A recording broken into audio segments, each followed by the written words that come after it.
রহমতেরি ঝরনা নিয়ে এসেছে রমজান রোজাদারের।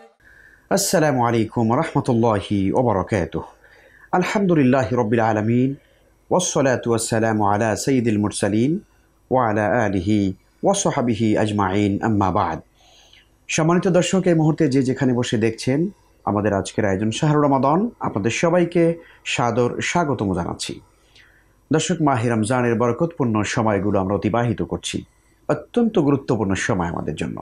প্রতিটি মুহূর্ত, প্রতিটি সময় আমরা ইবাদাত বন্দেগীর ভিতরে কাটাবার চেষ্টা করব, যেন আমাদের একটি মুহূর্ত যেন অপচয় না হয়, বৃথা যেন চলে না যায়। দর্শক, সেই জন্য আল্লাহ রাব্বুল আলামিনের দরবারে আমরা দোয়া করছি, আল্লাহ যেন আমাদের প্রত্যেকেরই আয়োজনকে, আমাদের আমলকে আল্লাহ তাআলা কবুল করেন, আমিন। আমরা আজকের আয়োজনে বরাবরের মতো একটি গুরুত্বপূর্ণ বিষয় নিয়ে আপনাদের সাথে আলোচনা করব ইনশাআল্লাহ, আর তা হচ্ছে মাহে রমজানে নফল ইবাদাতের গুরুত্ব। আর এই গুরুত্বপূর্ণ বিষয়টি নিয়ে আলোচনা করার জন্য আজকে আমাদের মাঝে সম্মানিত অতিথি হিসাবে উপস্থিত রয়েছেন বিশিষ্ট আলেমে দ্বীন, ইসলামী চিন্তাবিদ, মাদারল্যান্ড স্কুল অ্যান্ড কলেজের সম্মানিত অধ্যক্ষ মুহতারাম মুর্তজা হাসান শাহীন। সালামু আলাইকুম। ওয়ালাইকুম আসসালাম রাহমাতুল্লাহ। কেমন আছেন আপনি? আলহামদুলিল্লাহ, আপনিও ভালো আছেন?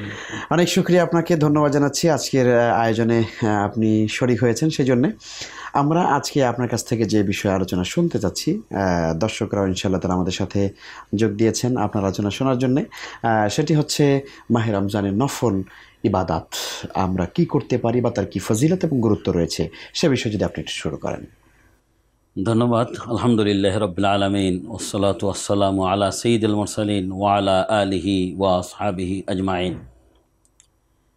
যে বিষয়টা আজকে এখানে নিয়ে আসা হচ্ছে, সবচেয়ে গুরুত্বপূর্ণ একটা বিষয় মানুষের জীবনে, সেটা হলো এক একটা মৌসুম তার থাকে। জি, আমরা বিভিন্ন সময় দেখি বিভিন্ন কোম্পানি থেকে, ইন্টারন্যাশনাল কোম্পানি, ন্যাশনাল কোম্পানি, জি, যে মাল্টি ন্যাশনাল কোম্পানিগুলো তাদের একটা বছরে একটা ছাড় দেয়, জি, এটা বিশেষ একটা সুযোগ দিয়ে দেয়। জি। আমি তো মনে করি আল্লাহ রাব্বুল আলামিনের দেওয়া যে সুযোগ আল্লাহ রাব্বুল আলামিন অফার করেছেন, সেখান থেকে শিক্ষা নিয়ে হয়তো এগুলো মানুষ আবিষ্কার করেছে। সেটা হচ্ছে আল্লাহ রাব্বুল আলামিন মানব জাতির জন্যে রমাদানকে অফার করেছেন। নফলের একটা মৌসুম হচ্ছে এই রমাদান, ইবাদতের মৌসুম হচ্ছে রমাদান। ইবাদতের একটা বিরাট সিজন, সারা বছর ইবাদত করে, কিন্তু একটা বিশেষ অফার পেয়ে মানুষ এই সময় নিজেকে উজাড় করে দেয়, আল্লাহ রাব্বুল আলামিনের কাছে নিজেকে নিবেদন করে। এটা সুযোগ আল্লাহ রাব্বুল আলামিন করে দিয়েছেন এই রমজান মাসে নফল ইবাদতের মাধ্যমে আল্লাহর নৈকট্য যাতে হাসিল করতে পারে। সেজন্য আল্লাহ রাব্বুল আলামিন পবিত্র কোরআনে ঘোষণা করেছেন, ইন্না আনজালনাহু ফি লাইলাতিল কদর। আমি এই কোরআনকে নাজিল করেছি কদরের রাত্রে। আর এই কদর হচ্ছে ফি রমাদান, এটা রমাদানের একটি রাত্রি। তো এই কদর আমাদেরকে দেওয়া হয়েছে, আমাদের সেখানে আবার বলা হয়েছে যে লাইলাতুল কদরে খায়রুম মিন আলফি শাহর, যে এমন একটা রজনী এখানে আছে যে রজনীতে ইবাদত করলে হাজার মাস ইবাদত করলে যে সওয়াব পাওয়া যায়। বল খায়রুম মিন আলফি শাহর, খয়ের মিন শব্দ ব্যবহার করা হয়েছে, মানে ওইটার চাইতেও তাইলে মানে একবার বেস্ট, মানে গুড বেটার, সমান বলা হয় না, সমান বলা হয় না। সুতরাং এই খায়রুম মিন আলফি শাহর, আমার জীবনে আমরা কত বয়স পাই? আমরা হয়তো কেহ গড় বয়স সারা দুনিয়াতে দেখলে হয়তো 70-80, এর বেশি নয়, কিন্তু সেই 80 বছরের ঊর্ধ্বে আমরা এক রাতের ইবাদতের মাধ্যমে সেই সবটা আমরা অর্জন করতে পারি। এমন পজিশন আল্লাহ রাব্বুল আলামিন এই রমাদানে রেখেছেন। আসলে মুহতারাম, আমার কাছে একটু আপনার কথার সাথে আমি অ্যাড করি, সেটা আমার কাছে এটা মনে হয় যে আল্লাহ রাব্বুল আলামিন বলছেন যে লাইলাতুল কদর খায়রুম মিন আলফি শাহর, হাজার মাসের চাইতে উত্তম। তার মানে হচ্ছে কোনো একজন ব্যক্তি যদি 83 বছর 4 মাস কন্টিনিউয়াসলি যদি ইবাদত করে, তাহলে এই তার চাইতে এক রাতে ইবাদত বেশি উত্তম হবে। আমার কাছে এটা মনে হয় এরকম যে আসলে রব্বুল আলামিন হাজার মাসেও যা বিশ্ব মানবতার উপরে যেই কল্যাণ করেননি, সেই কল্যাণটি তিনি এক মাসে করেছেন, আর সেটি হচ্ছে কোরআন। জি, সবসময় আল্লাহর রহমত বর্ষণ হচ্ছে, কিন্তু এই রমাদানের কথা বলা হয়েছে যে এই যে আলফে শাহর, খায়রুম মিন আলফি শাহর, অর্থাৎ একটা মানুষ চাইলেও তার সারা জীবন সে সম্পূর্ণ কল্যাণকর কাজে নিজেকে নিয়োজিত করতে পারে না। আল্লাহর সন্তুষ্টির জন্য চাইলেও সে সম্পূর্ণরূপে নিয়োজিত করতে পারে না, ভুল ভ্রান্তি হয়েই যেতে পারে। কিন্তু আল্লাহ রাব্বুল আলামিন বলছেন এক রাতের ইবাদত, তাহলে এই এক রাতের ইবাদতকে মানুষ যদি সেভাবে গুরুত্ব দিয়ে করে, তাইলে আল্লাহ রাব্বুল আলামিন সেটাকে গ্রহণ করছেন। তার সারা জীবনে যেটা সম্ভব নয়, এক রাতের মধ্যে সেটা আল্লাহ দিয়ে দিচ্ছে। এটা আল্লাহর কত বড় একটা অফার এখানে তিনি করেছেন। সেই অফারটা আল্লাহ রাব্বুল আলামিন আমাদের জন্য দিয়েছেন। সুতরাং এই নফল ইবাদত আমাদের জন্য এই রমজান মাসে রেখেছেন। জি, লাইলাতুল কদরে সেটা তো আছে, মানে আমরা তো পুরো মাসটাতেই আসলে এটা করতে পারি, মানে আমাদের নফল ইবাদতের সুযোগ রয়েছে। সেই নফল ইবাদত বিশেষ করে আমি প্রথমেই উল্লেখ করব এখানে কোরআন তিলাওয়াত। যেহেতু কোরআন তিলাওয়াত, কোরআনকে আল্লাহ রাব্বুল আলামিন নাজিল করেছেন এই মাসে, এবং সেটা নাজিল করেছেন মানুষের শিক্ষার জন্যে, মানুষকে পরিচালনা করার জন্যে, মানুষের সমাজকে সুন্দর পরিশীলিত একটা বসবাসযোগ্য শান্তিময় সুখময় মানে বসুন্ধরা তৈরি করার জন্য। সেই বসুন্ধরায় তিনি আবার এই রমজানে কোরআন নাজিল করেছেন, এই যাতে ওই কোরআন থেকে মানুষ জ্ঞান আহরণ করে, বেশি বেশি জ্ঞান আহরণ করে বিশ্ববাসীকে সেটা দান করতে পারে, নিজে আমল করতে পারে, সমাজকে প্রস্তুত করতে পারে, রাষ্ট্রকে প্রস্তুত করতে পারে, এবং গোটা দুনিয়ার অর্থাৎ ইন্টারন্যাশনালিও যেন সুন্দর একটা পরিবেশ তৈরি করতে পারে। সেজন্য আমি বলবো, সেজন্য আজকে এই আপনার মাধ্যমে আমি সমগ্র দর্শক শ্রোতাকে বলবো যে এই কোরআন পড়ুন। কারণ এবং সেটা শুধু তেলাওয়াত নয়, শুধু তেলাওয়াত নয়, বুঝে পড়া, জানা মেসেজটা আল্লাহ তাআলা কি দিয়েছেন। আলাইহিম বলা হয়েছে, রাইট, ওয়াতলু আলাইহিম, অরাতিল কোরআন, আর তারতিলা বলা হয়েছে। জি জি, যে বুঝে বুঝে তারপরে পড়বে, এবং বুঝে বুঝে পড়বে। সেখানে স্বাভাবিকভাবে কোরআন তিলাওয়াতে যদি কেউ মুখস্থ পড়ে 10 নেকি, দেখে পড়লে 20 নেকি, কিন্তু রমজানে যে কত হবে সেটা আল্লাহ রাব্বুল আলামিন আল্লাহ সেটা দিবেন, এবং নিজ হাতে দিবেন। যেহেতু নিজ হাতে দিবেন, এখানে আল্লাহ রাব্বুল বলছেন শুরুই হয় 700 দিয়ে।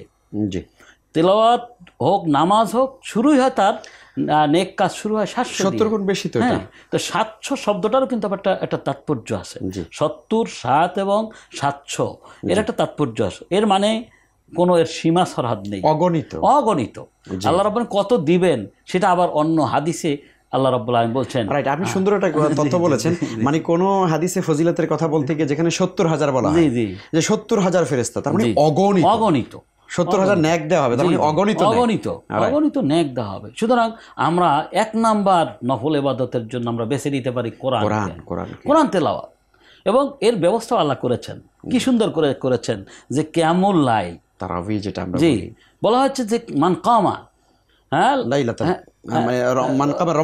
রমাদান গফিরা লাহু মা তাকাদ্দামা মিন যামবিহি, তার সকল পিছনের সকল অপরাধ তাকে ক্ষমা করে দেওয়া হবে। সুবহানাল্লাহ, সুবহানাল্লাহ। এই নফলের মাধ্যমে সেটা কিন্তু এই কোরআনের এমন একটা অবস্থা পথ করে দেওয়া হয়েছে যে কেউ কোরআন থেকে মাহরুম থাকার সুযোগ নেই। কোরআনের কাছে যেতেই হবে। রমাজান যে পালন করবে, কোরআনের কাছে তাকে যেতেই হবে, এবং এই কোরআনের চর্চা তাকে করতেই হবে। সেটা ইচ্ছাই হোক অনিচ্ছা হোক সে করবে, কিন্তু ইচ্ছাই করলেই তো সবটা বেশি হবে, যেহেতু আমাদের করতে হচ্ছে। সুতরাং আমি মানে দর্শক শ্রোতাকে এখানে বিশেষভাবে আবেদন জানাবো, কোরআনকে বেশি বেশি পড়ুন, কোরআন বুঝুন, কোরআন পড়ুন, এবং কোরআন দ্বারা নিজেকে গড়ে তুলুন। তাইলেই সমাজটাকে সুন্দর করতে পারবেন, নিজেকে সুন্দর করতে পারবেন, পরিবারকে সুন্দর করতে পারবেন, এবং গোটা দুনিয়াটাকে সুন্দর করতে পারবেন। এবং মানে একেবারে নির্ভুল নলেজ যেটাকে আমরা বলি, মানে ত্রুটিহীন একেবারে যে জ্ঞান, সেটা কিন্তু কোরআন এখান থেকে আহরণ করতে হবে। আজও যদি দুনিয়াতে আমরা এই কোরআনের দিকে অগ্রসর হই, তাহলে আমাদের কোনো অভাব থাকবে না, জ্ঞানের অভাব থাকবে না। আমরা যদি বলি যে কোরআন যে তথ্য আছে, এই তথ্যগুলো আজকে যদি ইউজ করা হয়, এবং ইউজ করছে, অলরেডি করছে, এটা কিন্তু আমরা মানে বুঝি আর না বুঝি ইউজ করছে। যেন দুনিয়ার যে সৃষ্টি রহস্য, তাদাব্বুর ফি খালকিল্লাহ, আল্লাহ রাব্বুল আলামিন বলছেন যে আকাশের দিকে তাকাও, তোমরা ওদিকে শিক্ষা, আমার আয়াত পাবে, আমার নিদর্শন পাবে। তোমরা তোমাদের সৃষ্টির দিকে তাকাও, সেখানে আমার নিদর্শন পাবে।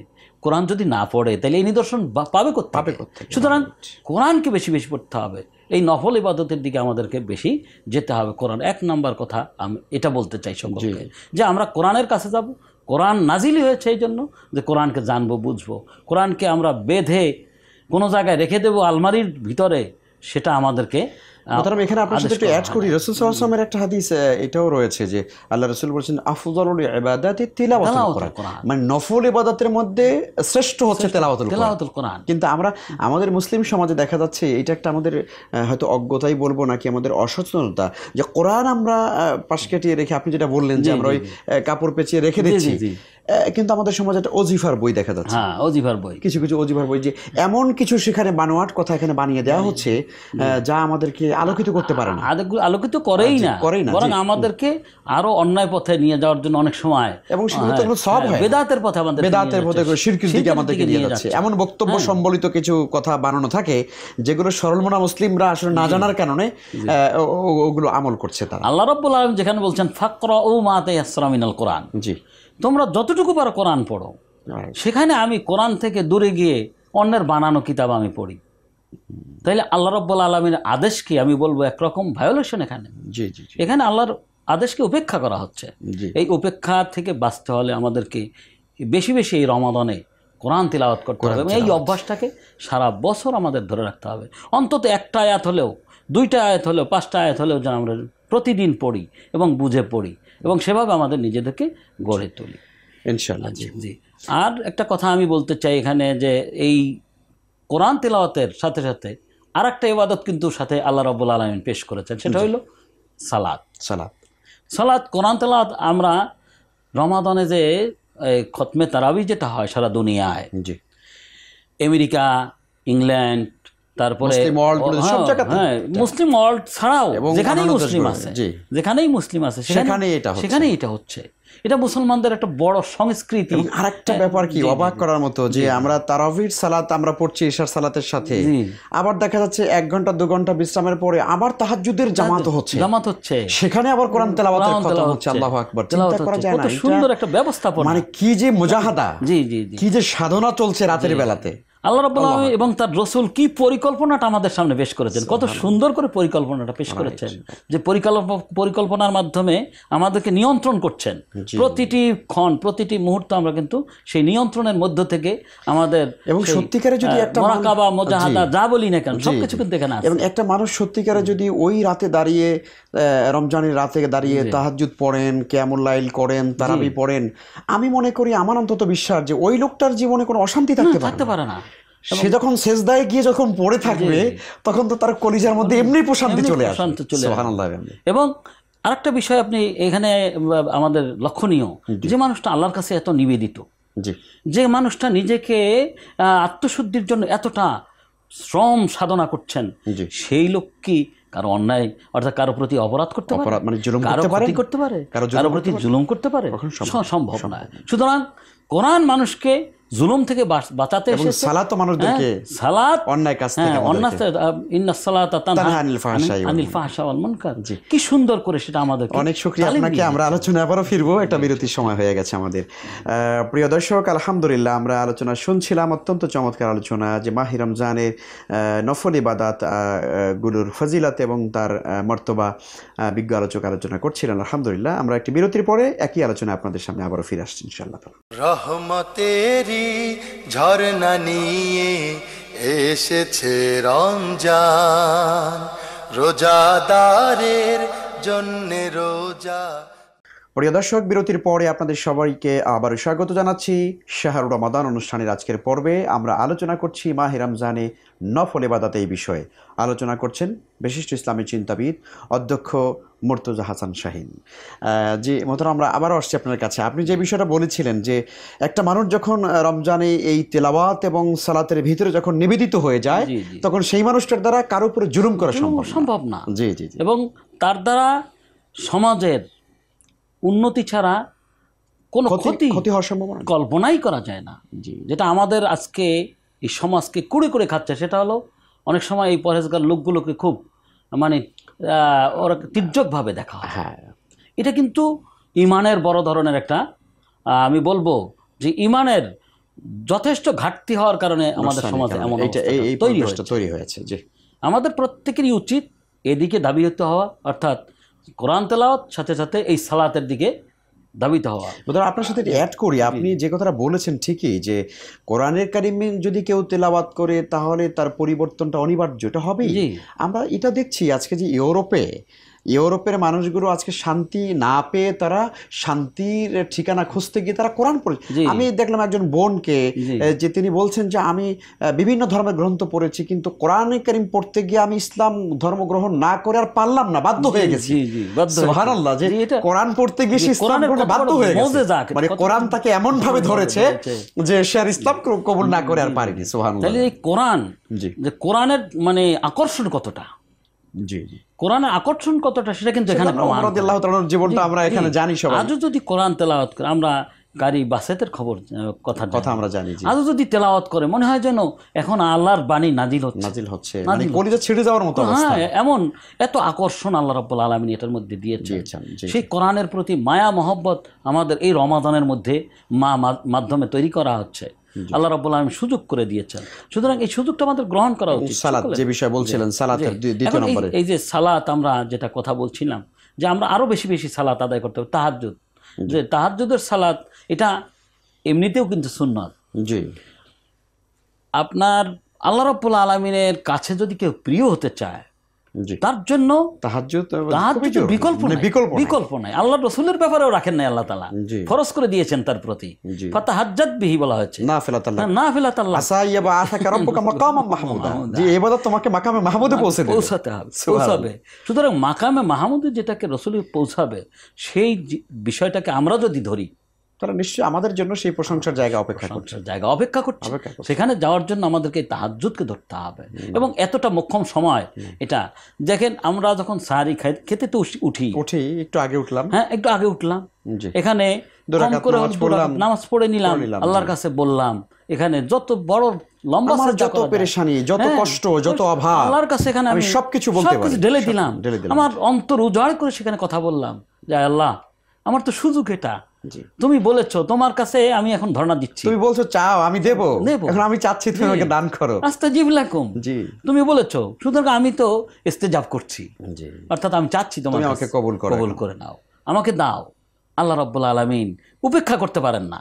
আল্লাহ রাব্বুল আলামিন হচ্ছেন রহমত, তার কাছে এত রহমত, তার নামই রহিম রেখেছেন, রহমান রেখেছেন, সুতরাং গফুর রেখেছেন, গফফার রেখেছেন, সাত্তার রেখেছেন, এই গুণাগুলি আছে বিধায় তো রেখেছেন।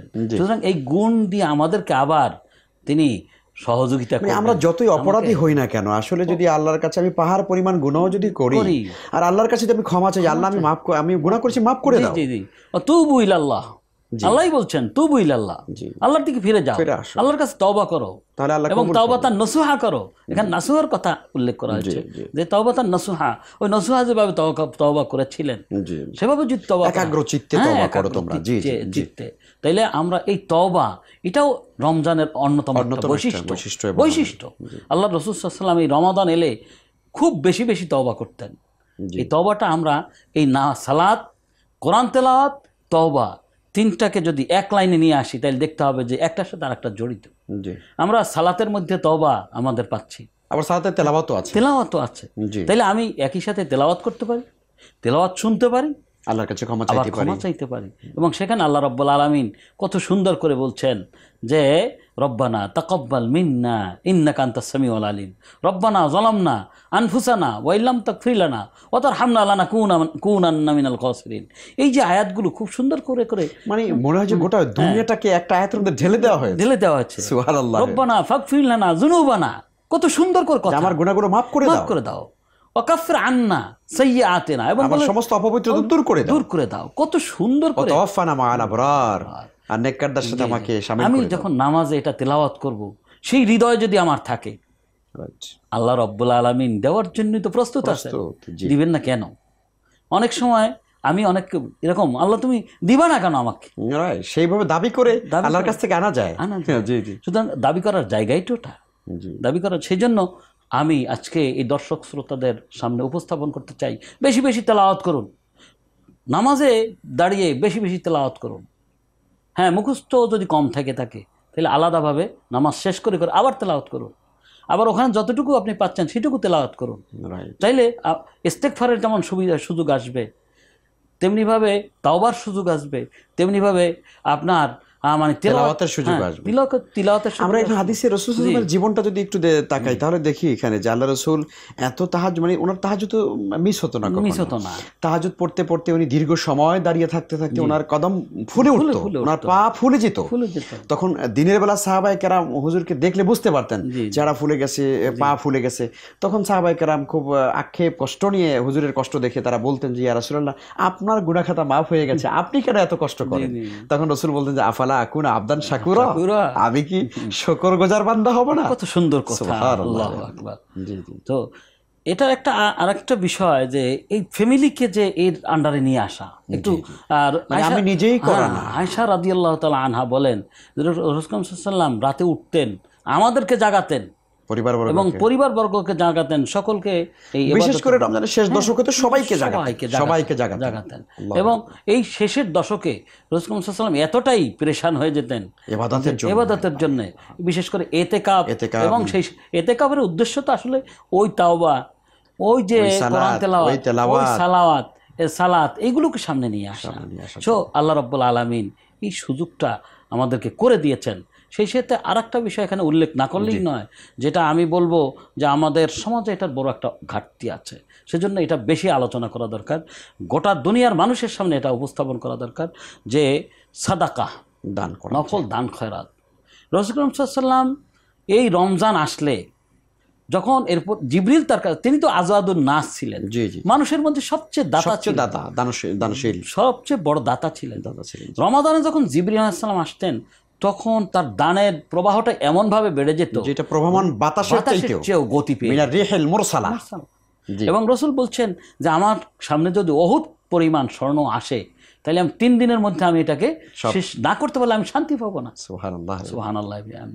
তো আমরা আজকে এখানে যারা শুনতেছি, আমাদের এটা খুবই জরুরি, যত পারি আমরা যে এখানে আরেকটা বলা হয়েছে যে আফজালুস সাদাকাত সাদাকাত রমাদান, যে রমাদানে যে সাদাকা সেটাই সর্বোত্তম সাদাকা। এখন এই সাদাকার বিষয়ে আমাদের সমাজে অনেক লোক না খেয়ে থাকে, কিন্তু আমরা ধনীরা আছি, আমরা সেদিকে তাকাই না। আমি ভালো ভালো ইফতার করছি, ভালো ভালো ইফতার করছি, আমি বলবো ইফতারের বিশাল আয়োজনের চেয়ে ওখান থেকে আপনি টাকাটা বাঁচিয়ে আনুন এবং সেটা গরিবদের মাঝে বন্টন করুন। একটা লোককে দিয়ে দেন যেন সে আর তার ভিক্ষা না করতে হয়, তার যেন কারো কাছে হাত পাততে না হয়, কারণ আল ইয়াদুল উলিয়া খায়রুম মিন ইয়াদিস সুফলা, যে দানের হাত সবচেয়ে উত্তম হাত। এই যে উত্তম হাত তৈরি করা দরকার। এখানে অভাবই থাকবে আর আমি খাবো, এটা তো হতে পারে না। মোহতারাম, আরেকটা বিষয় আমার কাছে মনে হয় যে আপনি যেটা দান প্রসঙ্গে বললেন যে আসলে ওই দানটাই তো আল্লাহর কাছে সর্বোত্তম, যে আল্লাহ রাসূল বলেছেন যে ডান হাত দেবে কিন্তু বাম হাত জানবে না। আমরা আমাদের সমাজে অনেক সময় দেখি যে মানুষকে দান করে, সাদকা দেয়, কাপড় চোপড় দেয়, জাকাত দেয় ইত্যাদি, বিশাল ঢাকঢোল পিটিয়ে প্রচার করে সেখানে দেখা যাচ্ছে যে এই জাকাতের কাপড় নিতে অথবা কোনো দান সাদকার কাপড় নিতে, একটু চাল ডাল নিতে মানুষ পদপিষ্ট হয়ে মারা যাচ্ছে। অথচ রাসূলুল্লাহ বলেছেন যে তোমরা দানটা করো গোপনে। আমরা কিন্তু এটা দেখতে পাচ্ছি যে আজকে ইউরোপিয়ানদের মধ্যে কিন্তু এই মানবতা বোধ আজকে জেগেছে। তারা যখন রাস্তা দিয়ে হেঁটে যাচ্ছে, একজন ইউরোপিয়ান দেখা যাচ্ছে যে রাস্তার পাশে একটা ভিক্ষুক মানে প্রচন্ড ঠান্ডার মধ্যে বসে হয়তো কষ্ট পাচ্ছে, কি করলো, একজন বিত্তশালী গাড়ি থেকে এখানে নেমে তার গায়ের যে কোটটা আছে কোটটা ওর গায়ের মধ্যে দিয়ে সে টপ করে চলে গেল। আমরা কিন্তু মুসলিম সমাজে এটার বাস্তবতা একটু কম দেখি। দেখা যাচ্ছে যে একজন একটা কম্বল দেওয়ার জন্য 3টা আনে ক্যামেরা, আগে হলো ক্যামেরা ফিট করে যে উনি যে কম্বলটা দিচ্ছেন এটা আগে দেখাও। এই যে মানুষকে দেখাবার জন্য সূরা মাউনে এই কথাটা কিন্তু বারবার নিয়ে আসা হয়েছে যে এই যে লোক দেখানো, মানে যেটাকে রিয়া বলি আমরা, রিয়া, হ্যাঁ, মানুষকে দেখানোর জন্য সকল আমলকে বরবাদ করে দেয় এই মানে রিয়া। আমাদের দানটা ওইভাবে হলে, আমাদের দানটা যতটা সম্ভব গোপনে করা দরকার। হ্যাঁ, মানুষকে অনেক সময় উৎসাহ দেওয়ার জন্য সেটা করা যেতে পারে, কিন্তু সেখানে নিয়তটা ঠিকই ঠিক থাকতে হবে যে আমি উৎসাহ দেওয়ার জন্য এটা করছি। তাই দানের কথা যেটা বলছিলাম, আমাদের সমাজের এই দারিদ্র বিমোচনের যে আমাদের বিভিন্ন প্রকল্প আছে, আমি বলবো যে আমাদের গোটা দুনিয়াতে এখন কিন্তু বিলিয়নিয়ারের অভাব নেই। তাদের কানাকড়ি যদি তারা ছেড়ে দেয় তাহলে সারা দুনিয়ায় গরিব বলতে কিছু থাকবে না, ভুখানাঙ্গা বলে কিছু থাকে না। ছেড়ে দেন সেটা। আমি এটা মুসলিম সহ অমুসলিম সকলকে বলবো যে এই অভ্যাস তৈরি করা দরকার, এবং বিশেষ করে মুসলিমদের বলবো যে রমাদান এসেছে এটার জন্যে। আপনার তারুদ্দুল বালা, আপনার সকল মুসিবত দূর করে দেবে আপনার এই দান। জি, যে তারুদ্দুল বালা এটা করবে, আপনার ফ্যামিলির উপরে কোনো বালা থাকবে না, আপনার উপরে কোনো বালা থাকবে না। সুতরাং আর এটার আরেকটা বিষয় কি একটু খেয়াল করলে আরও দেখা যায় যে এই যে দানের মাধ্যমে হৃদ্যতা তৈরি হয় মানুষের মধ্যে, যেটা অন্য কিছু দ্বারা অনেক সময় সম্ভব হয় না। তো এই মানুষকে তো এই হৃদ্যতা তৈরির জন্যই পাঠানো হয়েছে, শত্রুতাকে মোচন করার জন্য এই দান অন্যতম একটা মাধ্যম হতে পারে। আমরা সেজন্য এই সাদাকা রাসূল সাল্লাল্লাহু আলাইহি ওয়াসাল্লাম যে প্রবাহমান বায়ুর চেয়েও বেশি গতি সঞ্চার করতেন এই দানের দানে, সেটা যেন আমরা আত্মস্থ করতে পারি, সেটা আমাদের করা উচিত এবং খুব যত্নবান হওয়া উচিত। আমি সেই সাথে আরেকটু বলবো, যেহেতু আলোচনাটা নফলের ছিল, সেই সাথে আমি এর সাথে যাকাতটাকে টেনে আনতে চাই যে এই যাকাতটাকে আমরা আমাদের নিজেদের মতো দেব না, কোরআন যেভাবে বলেছে সেভাবে দেব। রাসূল সাল্লাল্লাহু আলাইহি ওয়াসাল্লাম যে পদ্ধতি দেখিয়ে দিয়েছেন, যেভাবে দিলে সত্যিকারের দারিদ্র্য বিমোচন হয়। একটা শ্রেণী, আমার বাড়ির পাশে অনেক লোক আছে, আমার কাছে টাকা আছে, আমার যদি 1 কোটি টাকা যাকাত হয়ে থাকে, আমার এলাকায় দেখা যাবে এখানে 10 জন লোক গরিব আছে, আমি 10টা লোককে প্রোভাইড করতে পারি। আমি সেখানে তাকে এই যে 10টা লোক, সে একটা ব্যবসা ধরিয়ে দিতে পারি, একজনকে একটা দিয়ে দিতে পারি, তাইলে সে তো আর কোনোদিন কারো কাছে হাত পাততে হবে না। তাইলে ওই সমাজটা কত সুন্দর হয়ে যাবে। একটা লোক অভাবে থাকলেই স্বভাব নষ্ট হওয়ার সম্ভাবনা থাকে, তাই স্বভাব নষ্ট হলে সমাজের উপরে তার প্রভাব পড়বেই। সেই স্বভাব যদি আমরা, এটা হাদিসের মধ্যে রয়েছে যে কাদাল ফাকরু আইয়াকুনা কুফরা, যে দারিদ্রতা মানুষকে কুফরের দিকে নিয়ে যায়। তো আসলে আমাদের মুসলিম ভাইদের আজকের এই দৈন্য দশা দারিদ্রতার কারণেই কিন্তু আজকে আমরা বিভিন্ন দেশে দেখতে পাচ্ছি, মোহতারাম, এটা আপনি জানেন হয়তো, যে আমাদের মুসলমান ভাইদেরকে ভিন্ন ধর্মের মানুষেরা অর্থের লোভ দিয়ে, খ্রিস্টানরা বিভিন্ন ভাবে আজকে মিশনারি গুলো মুসলমানদেরকে কিন্তু আজকে ডাইভার্ট করছে দারিদ্রের সুযোগ দিয়ে। সেটা আমরা দূর করতে পারি। আসলে মাহে রমজান একটা বিরাট সুযোগ আমাদের করে দিয়েছে। সেজন্য দান সাদাকার উপরে আমাদের খুব নজর দিতে হবে, খুব নজর দেওয়া দরকার। আমি এর আগে একটু অন্য একটা বিষয়ে আলোচনা এনেছি, সেটা হল এতেকাফ। আমার মনে হয় যে আমরা এই রমজানের দ্বারা এখন এখানে শুনতে পাচ্ছি কথাগুলো, আমরা এতেকাফ করব। এটা আমরা যদি কোনো বিশেষ সমস্যা না থাকে তাহলে আমরা যেন এই সুযোগটা গ্রহণ করা উচিত, এতেকাফ করতে পারি। এটা আমাদের জন্য নফল ইবাদত, অন্যান্য নফল ইবাদতের সুযোগটা এই এতেকাফ করে দেবে। এবং আমাদেরকে বিশেষ করে লাইলাতুল কদরের যে অন্বেষা, সে অন্বেষা আমাকে এখানে আরো ত্বরান্বিত করবে, আরো ত্বরান্বিত করবে। সেজন্য আমি এতেকাফের দিকে সকলকে, এই এতেসাব এবং ঈমান দুইটার কথা ওখানে বলা হয়েছে। তাদের সেখানেও বলা হয়েছে গোফেরাল্লাহু মা তাকাদ্দামা মিন যাবি। অন্য একটা হাদিসে দেখলাম মা তাকাদ্দামা মিন যাবি ওয়া মা তাআখারা বলা হয়েছে, যে পূর্ববর্তী পরবর্তী সমস্ত গুনাহ মাফ হয়ে যায়। তাহলে যদি এই সুযোগ, আল্লাহ তৌফিক দেন আমাদের সবাইকে ইনশাআল্লাহ, যে এই ইতিকাফের দিকে এই সুযোগটা আমাদের নিতে হবে। আল্লাহ তৌফিক দিন। যে আপনাকে অনেক ধন্যবাদ জানাচ্ছি সুন্দর আলোচনা করার জন্য। শুকরিয়া। সুপ্রিয় দর্শক, আলহামদুলিল্লাহ আমরা বিদায় নেব। তবে মোহতারাম যে বিষয় আমাদের জ্ঞান দিলেন কোরআন এবং সুন্নাহর আলোকে, মাহে রমজানে কোরআনে কারীম তেলাওয়াত, নফল সালাত, দান সাদাকা থেকে শুরু করে আরও যে ইবাদতগুলোর কথা মোহতারাম বললেন, আল্লাহ তাআলা আমাদের সবাইকে তৌফিক দেন মাহে রমজানের প্রতিটি মুহূর্ত যেন আমরা এই নফল ইবাদতগুলোর ভিতর দিয়ে আমরা কাটাতে পারি। বিশেষ করে মহাগ্রন্থ কোরআনে কারীমের জ্ঞান দিয়ে যেন আমরা আমাদের অন্ধকার আত্মাকে যেন আমরা আলোকিত করতে পারি গোটা বিশ্ব জগৎকে, বিশ্বজাহানকে কোরআনে কারীমের দাওয়াতকে আমরা ছড়িয়ে দিতে পারি গোটা পৃথিবীর মাশরিক থেকে মাগরিব পর্যন্ত, একেবারে সেই ইন্দোনেশিয়ার জাকার্তা থেকে শুরু করে একেবারে আফ্রিকা অঞ্চলে, একেবারে সেই পশ্চিম জগৎ পর্যন্ত, পশ্চিম পর্যন্ত আমরা সারা পৃথিবীতে যেন ছড়িয়ে দিতে পারি কোরআনের দাওয়াত। আল্লাহ তাআলা আমাদের সবাইকে সেই তৌফিক দান করুন। এই আবেদন রেখে আপনাদের সবাইকে ধন্যবাদ জানিয়ে আগামী অনুষ্ঠান দেখার আমন্ত্রণ জানিয়ে শেষ করছি আজকের মতো। ওয়া আখিরু দাওয়ানা আলহামদুলিল্লাহি রাব্বিল আলামিন। আসসালামু আলাইকুম ওয়া রাহমাতুল্লাহি ওয়া বারাকাতুহু। রহমতেরি ঝরনা নিয়ে এসেছে রমজান, রোজাদারের জন্যে রোজা বাড়াবে সম্মান। রহমতেরি ঝরনা নিয়ে